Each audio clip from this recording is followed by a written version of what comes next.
Nehemiah chapter 2. Nehemiah, sent to Judah, in the month of Nisan, in the 20th year of King Artaxerxes, when wine was before him, I took up the wine and gave it to the king. Now I had not been sad in his presence. And the king said to me, "Why is your face sad, seeing you are not sick? This is nothing but sadness of the heart." Then I was very much afraid. I said to the king, "Let the king live forever.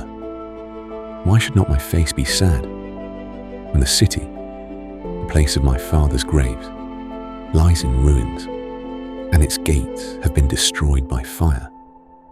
Then the king said to me, "What are you requesting?" So I prayed to the God of heaven, and I said to the king, "If it pleases the king, and if your servant has found favor in your sight, that you send me to Judah, to the city of my father's graves, that I may rebuild it." And the king said to me, the queen sitting beside him, "How long will you be gone, and when will you return?" So it pleased the king to send me when I had given him a time.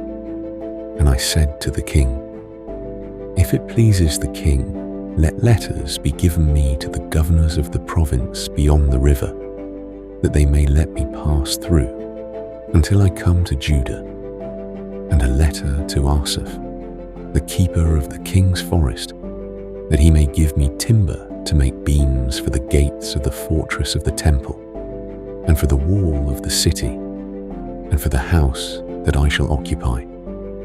And the king granted me what I asked, for the good hand of my God was upon me.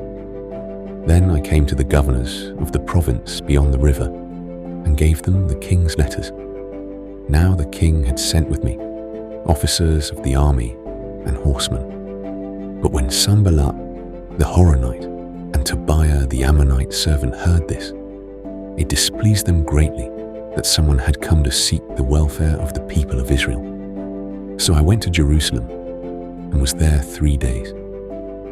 Then I arose in the night, I and a few men with me, and I told no one what my God had put into my heart to do for Jerusalem. There was no animal with me but the one on which I rode. I went out by night by the valley gate to the dragon's spring and to the dung gate, and I inspected the walls of Jerusalem that were broken down and its gates that had been destroyed by fire.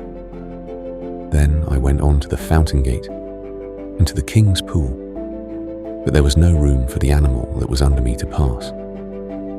Then I went up in the night by the valley and inspected the wall, and I turned back and entered by the valley gate, and so returned.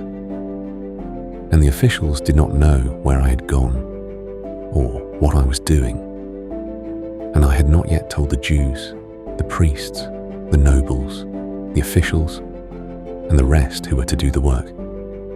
Then I said to them, "You see the trouble we are in, how Jerusalem lies in ruins with its gates burned. Come, let us build the wall of Jerusalem, that we may no longer suffer derision." And I told them of the hand of my God that had been upon me for good, and also of the words that the king had spoken to me. And they said, "Let us rise up and build." So they strengthened their hands for the good work.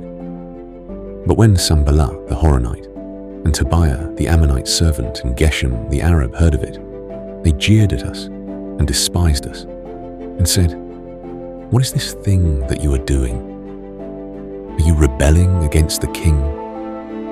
Then I replied to them, "The God of heaven will make us prosper, and we, his servants, will arise and build. But you have no portion or right or claim in Jerusalem,